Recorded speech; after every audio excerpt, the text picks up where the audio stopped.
How's it going, everybody? Welcome back to the next video of the Right Take Report. Today, we're going to look at how America's priorities are upside down. Our schools are failing, students are fighting back against woke ideology, and politicians are more outraged over misgendering than ever. We'll break down Trump's plan to fix education, the hypocrisy in schools, and why manufactured outrage is distracting from the real issues. Let's get into it. First, literally, we have the worst education department and education in the world. We're ranked at the bottom of the list, and yet we're number one when it comes to cost per pupil. We want to not only have school choice, which is important, but we want to bring it back to the states so the states can run the schools, and they will be every bit as good as the top educational departments anywhere in the world. This means more money for states, but just look at this empirically. The more we have gotten away from a parent-based, family-based, citizen-based, student-based learning model, the more that our standards have decreased. The standards of American education are lackluster. We are like 27th in the industrialized world. It's a true story. Can you guys resend that story that I thought was a parody? There's a young woman who got honors from her high school. I think I'm getting this right. She was part of the honor society and she could not read or write, so she's suing her school. It's a real story. She's suing her school because they gave her honors, but she cannot read or write. You go to this is it. She graduated high school with honors. It's a true story, CNN.com. She graduated high school with honors, but she can't read or write. Now she's suing. That is the Department of Education. Education is essential, but when parents lose control and teachers push agendas instead of core subjects, something has to change. Just take a look at the numbers. U.S. ranks 28th out of 37 OECD countries, scoring below average in mathematics. For educational attainment, 92% of Americans aged 25 to 65 have at least a high school diploma, ranking 8th out of 41 countries. Years in education. U.S. students spend an average of 17.3 years in formal education, ranking 23rd out of 41 countries. For the greatest and freest country in the world, shouldn't we be in the top 3 of every single one of these categories? But somehow we're not. Why?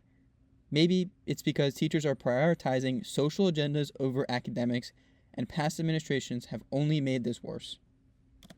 She cannot read or write, but she's an honor student. The product of the Department of Education, what we are getting out, is not just the lowering of standards, but it is the downfall of our great nation. So it's a CNN story. Alicia Ortiz is 19 years old, freshman at the University of Connecticut, and she can't read or write. She was accepted into the University of Connecticut without being able to read or write. Just another little addendum on the education problem in this country. The more that we centralize anything that should be personal, the quality will decrease. The federal government has no role in the education of our children. And if you believe it does, then you are a statist. This is a young man who's in college. Let's play this here from our campus tour. This is a young man, as long as there's no swear words in this. This is your average. What you are going to see is just how clueless some students are today, which is shocking.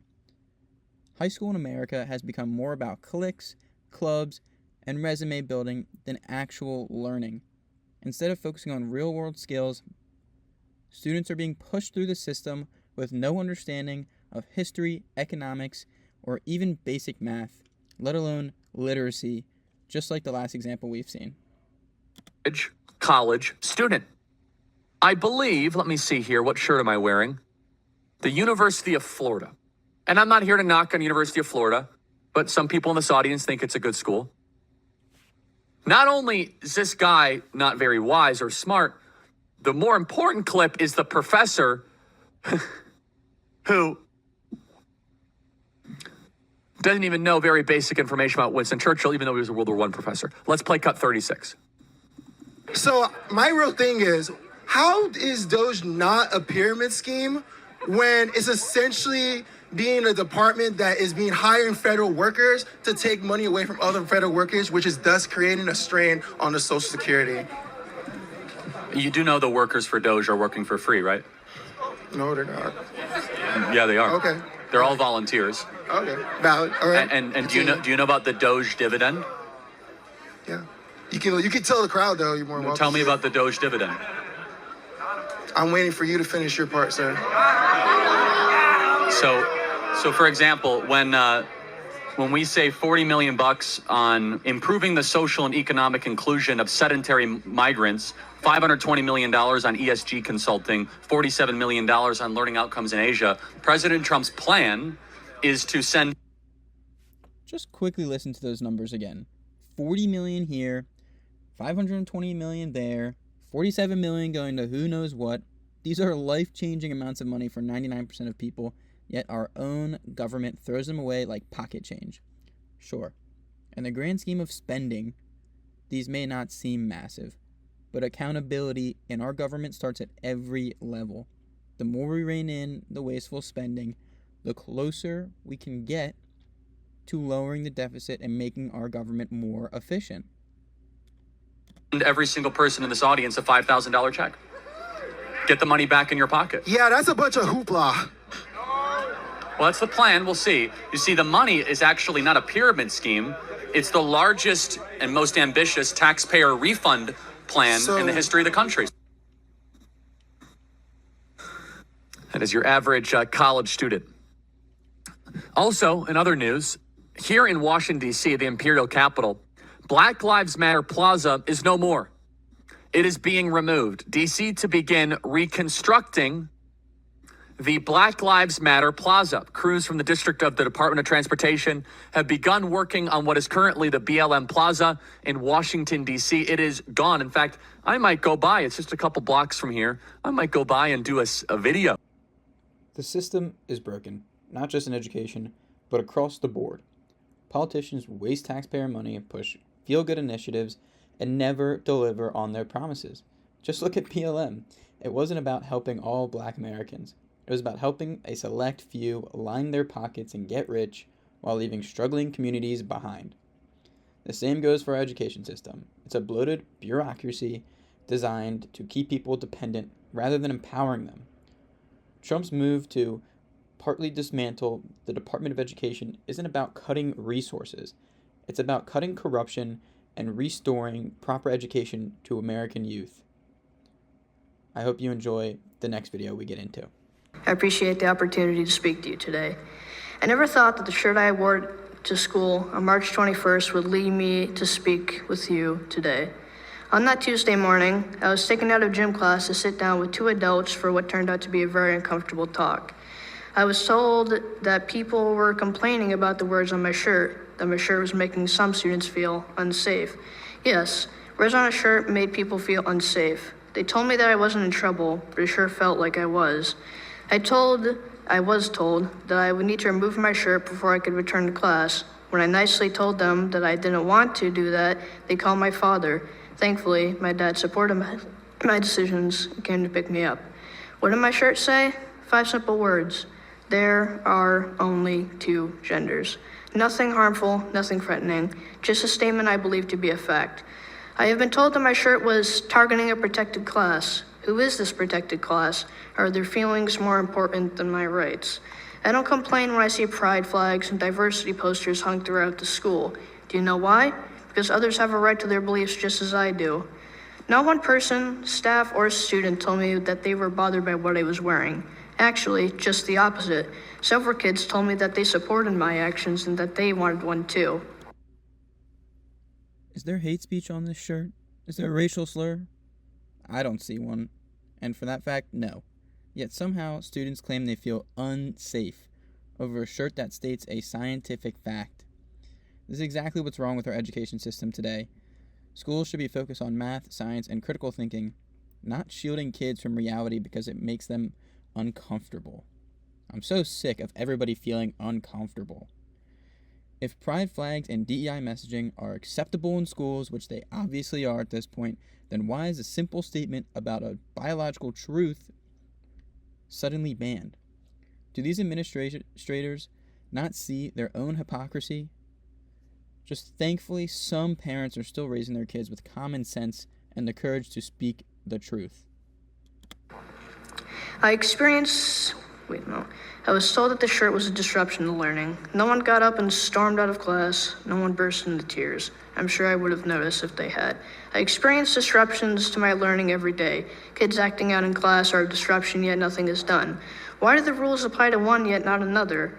I feel like these adults were telling me that it wasn't okay for me to have an opposing view. Their arguments were weak, in my opinion. I didn't go to school that day to hurt feelings or cause trouble. I have learned a lot from this experience. I learned that a lot of other students share my view. I learned that adults don't always do the right thing or make the right decisions.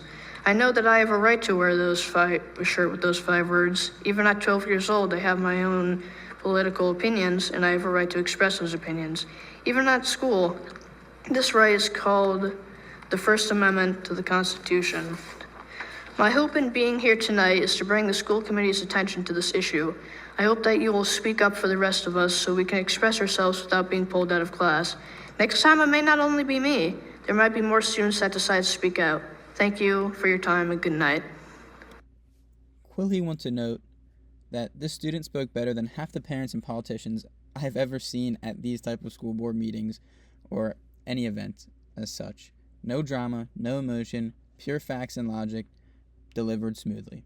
If only more adults who somehow act like kids still can do the same.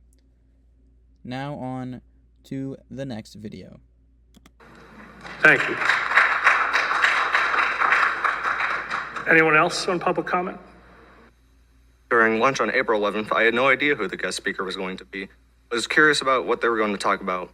When I arrived in the library, I sat down for a presentation there. Dr. Sarah Asborough talked about hormone therapy and sex changes. She also talked about where and how to get sex change surgery, hormone shots, and Christian not supporting the LGBT community. I also charted that not all Christian people are bad and some are openly support community. She responded with, name 10 priests that are gay or openly support the community. I just sat back down because I didn't know how to respond. I actively support having a gay straight alliance club and I attend the meetings. However, I feel that since my own views on more of the conservative side and I identify as a Christian, that my views are not accurately supported in this club. The views presented are very one-sided and it teaches you only to think one way and to ignore the other side. I also attend the esports club at Champion. In order to join the club, my parents had to sign a permission slip. This was to make sure I was always safe while attending the after-school club. The GSA club has no permission slip and to have parents sign, and basically your parents wouldn't know that you were going unless you told them. My esports club also has a Discord server, and that in order to use, my parents had to sign a permission slip. I had to allow my parents to access the account. GSA also has a Discord server, and my parents never had to sign a permission or even knew of its existence. Before and after school clubs need rules and regulations to ensure students' safety both online and in person. This will help parents be involved in their child's life and you can still have fun in school. I am asking Bernie Independent School District to take action and accountability with these issues. Our future and safety as students depends on it. Thank you. Okay. Transgender surgeries have zero place in the school system, whether it's in a classroom or in a club. Schools exist solely to educate and allow our children to grow and thrive, not to push ideologies or encourage life-altering decisions in terms of medical malpractice, in a sense, on minors. We don't allow religious indoctrination in schools because it can influence students against their parents' wishes. The same logic applies here.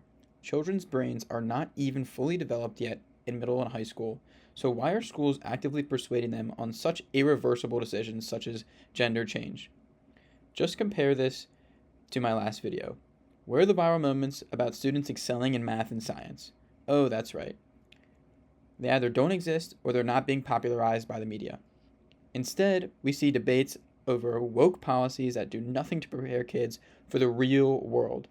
Our education system is failing, not because of funding, not because of lack of resources, but because of its warped priorities. Moving on to the next video. I now recognize the representative from Delaware, Mr. McBride. Thank you, Madam Chair. Ranking Member Keating, also wonderful. Mr. I'm Chairman, sorry. could you repeat your introduction again, please? Yes,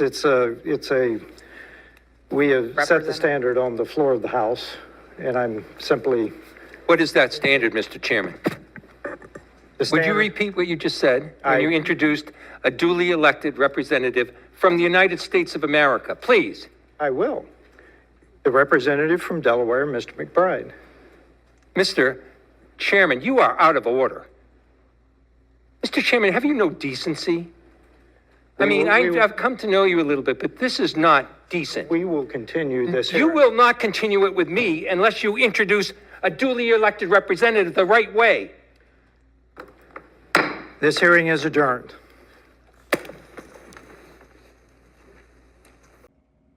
Once again, hurt feelings and misgendering are treated as major national concerns while real issues are constantly getting ignored. It's beyond ridiculous. Imagine someone from 10 or 15 years ago watching this. They'd be ashamed of what they're seeing right now. This guy is losing his mind, shouting at the other chairman that he is out of order and lacks decency. Did he commit a crime? Did he kill somebody? Or did he just say a proper term? It's just backward, and the entire thing is unreal. And the best part of this video is it's not even the person being misgendered that is making all the ruckus. It's just ridiculous. To wrap up this video, I hope that you listened to my final 2 cents. If there's one running theme throughout all of these videos, it's this. American priorities are completely lopsided. Our education system is declining, not because of lack of money, because of mismanagement, misplaced focus, and a push for social activism over actual learning. Students are falling behind in core subjects, yet schools are more concerned with banning t-shirts and pushing ideological agendas. Meanwhile, politicians and the media manufacture outrage over trivial issues like misgendering, while completely ignoring real problems that hurt everyday Americans. Where's the energy for rising inflation, crime, and border security? Nowhere. It's because it's much easier to create drama than to solve a real problem in this world. At the end of the day, we need to refocus. Schools teach, not indoctrinate. Government serve, not cater to activists. And the media cover real issues, not performative outrage. Until this happens, the only solution is for people to keep speaking up and pushing back. Let me know your thoughts in the comments below, and let's keep this conversation going. I hope to see you guys in the next one.